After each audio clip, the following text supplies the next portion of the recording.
Well, I think, I mean, I've always had a really great relationship with the media. I think it's important because as an artist, you want to be able to express to the people what your thoughts about your work is, and and the media really gives that opportunity. I mean, obviously, when it's time to launch something, promote something, then the media comes in very handy. The media really can really get the word out to people and help bring people to the concerts, bring people to buy the records and things like that. And I think nowadays it's even more important because I think that now people are much more interested in what artists have to say on a day-to-day basis. I've put status updates on Twitter or on Facebook, and then all of a sudden it's in a magazine, or it's in a they've taken that as word.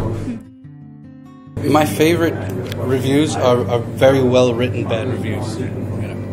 If someone, because usually after a while the good reviews tend to repeat themselves. Then you have that one scathing review that tends to be very interesting. That's the one I send out to all my friends.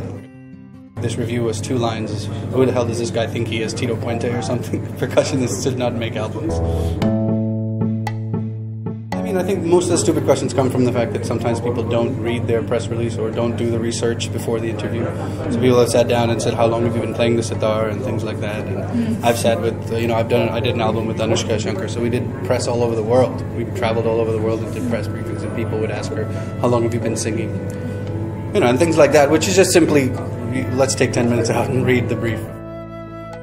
I have some journalists. Yeah, there's definitely a handful of journalists, especially in the States as well, that have always been very instrumental and also critical at times whenever they're not really into what it is that I'm doing, because I'm always trying to do something different.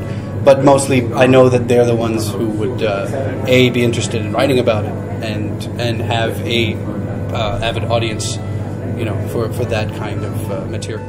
I think that for me, what's most important is when a journalist is able to tell the story properly, to tell the story of my history, of what it is that my intentions were with a particular album. Because oftentimes things get cut down into bites, and and then oftentimes that gets used for the next thing, and it's actually that's what I said for my last album. This is something very different, so that's that happens.